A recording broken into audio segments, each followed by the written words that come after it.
How to play Roblox on Oculus Quest 3. Roblox isn't officially built into the Quest 3 store, so you've got two main ways to play it in VR.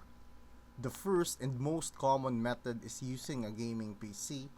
You'll need Roblox installed on your PC, then connect your Quest 3 with the link cable for the most stable connection, or use AirLink or virtual desktop if you've got strong Wi-Fi. Once you're paired, just open Roblox on your computer, join a VR supported game, and it'll launch straight into VR mode on your headset.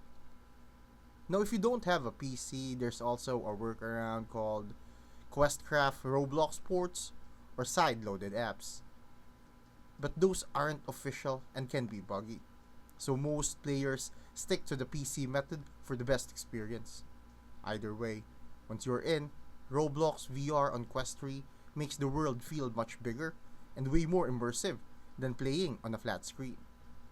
Thanks for watching. Don't forget to subscribe for more useful content.